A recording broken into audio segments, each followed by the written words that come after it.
बिस्मिल्लाहिर्रहमानिर्रहीम। अस्सलामु अलैकुम वरहमतुल्लाहि वबरकातुहू। मैं हूँ मोहम्मद सादिक शाह और आप देख रहे हैं सादिक टीवी यूट्यूब चैनल। नबी करीम सल्लल्लाहु अलैहि वसल्लम का इरशाद मुबारक है, खैरुकुम मन तअल्लमल कुरआन व अल्लमा, कि तुम में से बेहतरीन शख्स वो है जो ख़ुद भी कुरान सीखे और दूसरों को सिखाए। ये वीडियो कुरान मजीद को हिफ़्ज़ करने के बारे में है कि कुरान मजीद आसानी के साथ कैसे हिफ़्ज़ किया जाए।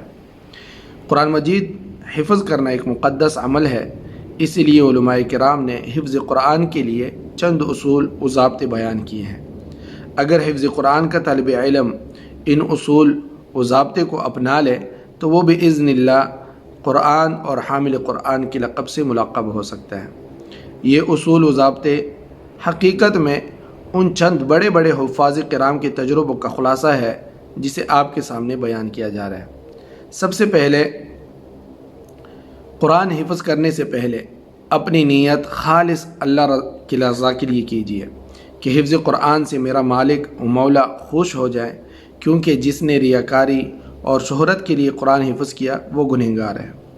ऐसे शख़्स को सख्त अज़ाब की धमकी सुनाई गई है और ऐसा शख़्स अजर और सवाब से भी महरूम रहता है।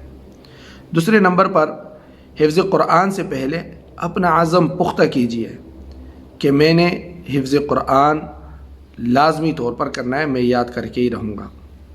तीसरा, गुनाह और मासियत के कामों से मुकम्मल इज्तिनाब कीजिए कि इससे अल्लाह की ताईद और नुसरत शामिल हाल रहती है। चौथे नंबर पर, हिफ्ज़ कुरान के लिए एक ही तबाअत वाला मुसहफ़ यानी कुरान मजीद जैसे ताज कंपनी वगैरह का इस्तेमाल किया जाए, ताकि हिफ्ज़ करने के जहन में जो है सफ़हा का पूरा पूरा नक्शा महफूज रहे। हमारे जनूबी एशिया, हिंदुस्तान, पाकिस्तान, बांग्लादेश के लोग ज़्यादातर 16 सतरी जिसमें 16 लाइनें हों वो कुरान इस्तेमाल करते हैं और इसी में हिफ़्ज़ करते हैं, और ये हर जगह आसानी से दस्तयाब भी है। पाँचवा, हिफ़्ज़ के लिए ऐसे उस्ताद का इंतखाब किया जाए जिसकी अपनी मंजिल यानी पारे पुख्ता हों, कुरान पुख्ता हो उनका। छठा, हिफ़्ज़ कुरान के लिए औक़ात मुकर्रर किए जाए, फिर उन औक़ात में हिफ़्ज़ कुरान का अहतमाम किया जाए। हिफ़्ज़ कुरान के लिए फ़जर से पहले का वक़्त या फ़जर के फ़ौरन बाद का वक़्त इख्तियार किया जाए, क्योंकि ये वक़्त हिफ़्ज़ कुरान के लिए इंतहाई मुनासिब है, इसलिए कि इस वक़्त सुकून का समा रहता है और दिमाग तमाम तर फ़िक्रों से साफ़ होता है। सातवीं बात, हिफ़्ज़ कुरान के लिए ज़रूरी है कि अपनी क़िरात और हुरूफ़ के मखारिज को दुरुस्त किए जाएँ, और ये उसी वक़्त मुमकिन है जब किसी कारी कुरान का रिकॉर्ड शुदा क़िरात सुनने का अहतमाम किया जाए या किसी कारी कुरान या माहिर हाफिज़ से बराह रास्त पढ़ा या सुना जाए।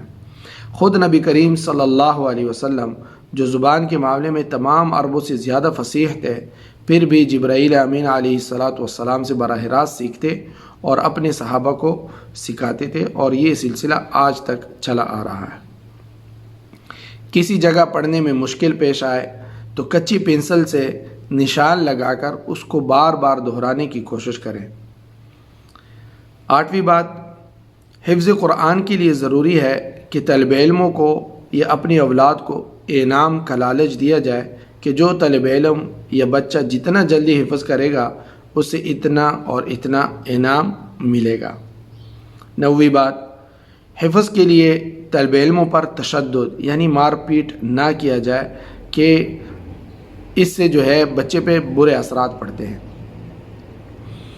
10वीं बात, उम्र के इब्तिदाई मरहले में कुरान हिफ्ज़ किया जाए, जिसके लिए मुनासिब उम्र 7 साल से 15 साल है, क्योंकि इस उम्र में सहूलत और आसानी के साथ मालूमात और महफूजात जहन कबूल कर लेती है। इसलिए अक्सर सहाबा किराम जो कारी कुरान मशहूर हुए, उन्होंने अपने बचपने में ही कुरान हिफ्ज़ कर लिया था।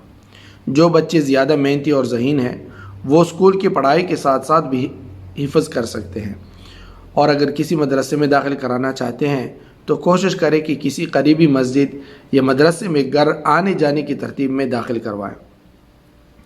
बच्चों के बारे में उनके असातिज़ा से भी पढ़ाई के मुतालिक दरियाफ़्त किया करें कि बच्चा कैसे पढ़ रहा है, ज़हीन है, कुंज़ैन है, मेहनत कर रहा है या नहीं कर रहा, ताकि बच्चे को भी मालूम हो कि मेरे बारे में जो है पूछ गछ की जा रही है।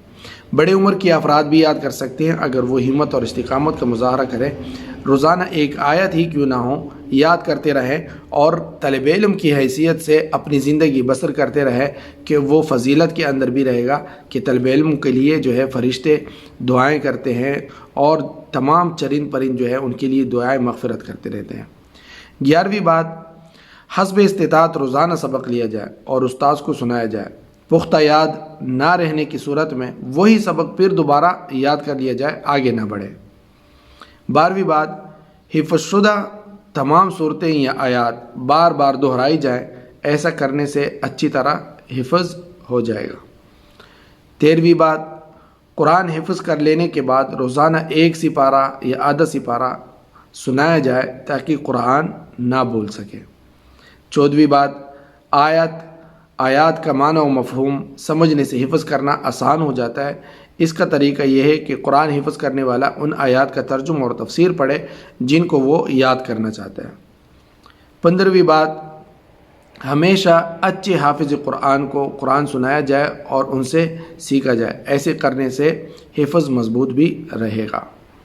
آج ضرورت اس بات کی ہے کہ قرآن حکیم کو خود سیکھا جائے اور اسے دوسروں کو سکھایا جائے، اس کے معنی اور مطالب کو سمجھا جائے اور قرآن حکیم سے تمسک کیا جائے، یعنی اس کے احکام پر مضبوطی سے عمل کیا جائے تاکہ انسان دنیا اور آخرت میں سرخرو ہو۔